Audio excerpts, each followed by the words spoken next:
personne ne pourra redire qu'on sait bien que c'est pas Jeff Koons qui fait fondre son chien Balloon ou Murakami qui peint ses monogrammes sur les murs des plus grands musées du monde. Il y a un atelier, etc. Donc, Léonard l'avait bien dit, l'art est cosa mentale. Donc, c'est celui qui a le concept et l'idée qui prime. Donc, et ensuite, il y a des praticiens. Rodin a très peu touché de marbre.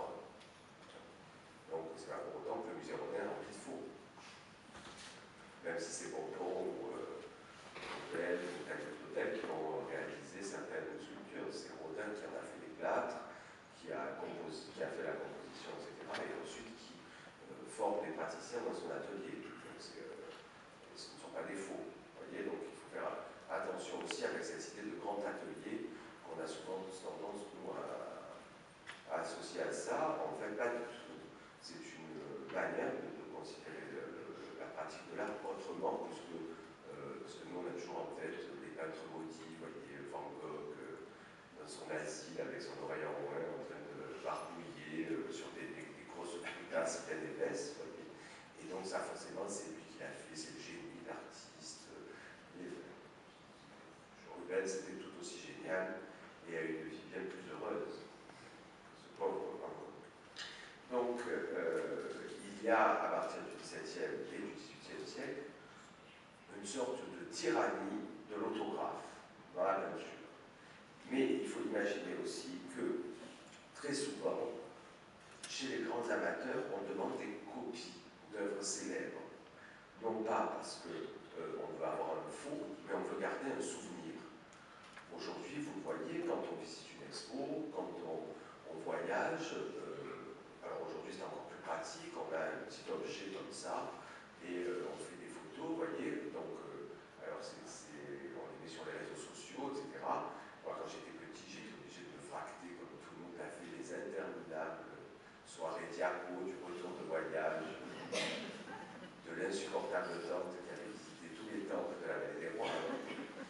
Donc on avait la soirée diapo, vous vous rappelez, alors, les gens rangeaient leurs diapos dans des mallettes, etc. C'était extraordinaire. Mais au XVIIe, au XVIIIe siècle, à l'époque où naît ce qui va s'appeler le tourisme, c'est-à-dire le grand tour, les grands aristocrates, qu'ils soient anglais, français, allemands, etc., voyageaient en Europe et tombaient comme nous, amoureux d'un tableau, etc., mais ils ne pouvaient pas aller à la boutique acheter la carte postale ou le poster. Et donc, comme c'était des gens qui avaient des moyens, ils demandaient à des peintres de faire une copie d'une œuvre qu'ils emportaient pour en garder le souvenir chez eux. Parce qu'il y a tout ça aussi. Hein, qu'on dit. Vous savez, par exemple, le védouiste vénitien, c'est un faiseur de cartes postales pour amateurs anglais. Hein, c'est ça. Quand vous êtes un lord et que vous voulez garder un souvenir de Venise, au XVIIIe siècle, vous appelez Canaletto, ils vous ont une étoile du Grand Canal, ils vous la ramenez dans votre château du Yorkshire. Voilà. Voilà, c'est de la carte postale. Donc maintenant, évidemment, on fait des grandes expositions à l'hôtel de Beaumont, vous avez vu de cartes postales, c'est une exposition inaugurale.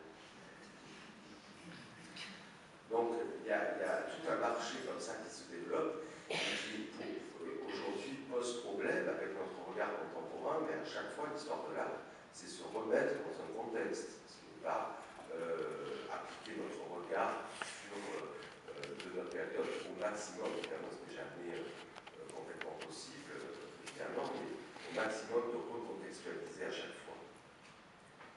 Donc, cette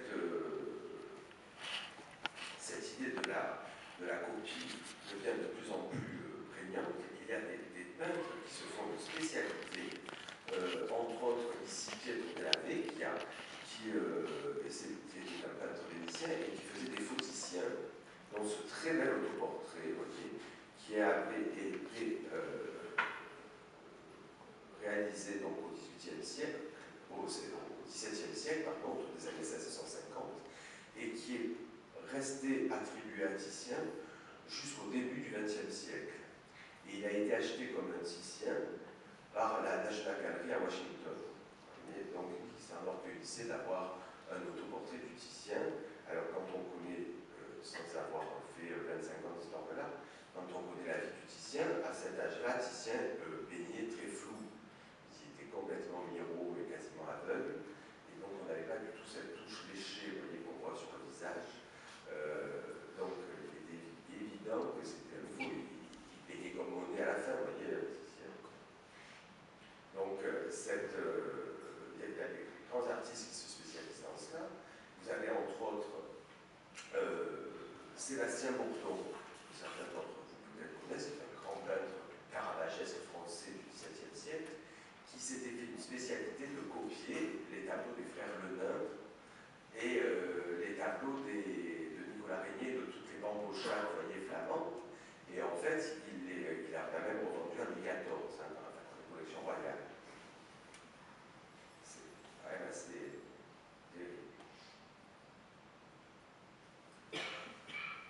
Ici, je vous ai mis aussi un faux célèbre qui a trompé le plus grand spécialiste de l'art antique du XVIIIe siècle, c'est Winkelmann. Winkelmann, donc intellectuel, historien de l'art allemand, qui vivait à Rome, et entre Rome et Naples, qui a fait partie des gens qui ont vu les premières découvertes de Pompéi, qui a écrit une histoire de l'art antique, grec, romaine surtout. Et à Rome, il y avait un peintre allemand également, Raphaël Mengs, qu'il connaissait très bien. Hein, ils n'habitaient pas très loin. Et Raphaël Mengs avait fait cette toile représentant donc, Jupiter et Ganymède, comme si c'était une transposition d'une fresque sur toile. C'est des choses qui se font. Hein, on a cette technique-là depuis très longtemps. Vous connaissez peut-être le musée Jacques Marandré. Dans le grand escalier d'honneur, vous avez une fresque de Caponari ou de Venise, de Tiepolo, qui est marquée sur toile et collée ensuite au mur. Hein, donc on décroche, on retranscrit. Et c'est ce qu'il avait fait avec cette peinture. Et en fait, Winkelmann s'est extasié comme étant cette peinture comme étant un des plus beaux antiques. Exemple de la peinture romaine. Et donc il en écrit des tartines alors que c'est son voisin d'en face qui vient de faire. Évidemment, on est en pleine époque néoclassique. Autre grand, je l'ai mis à Granac, pas et un autre. Autre grand artiste qui a été victime de son succès très tôt, c'est Rembrandt. Vous savez que Rembrandt, il passe très vite comme un des grands gourous de l'histoire de l'art. Et pour vous donner un chiffre assez amusant, entre 1909 et 1951, donc sur 50 ans, hein, on a recensé 9428 œuvres by Rembrandt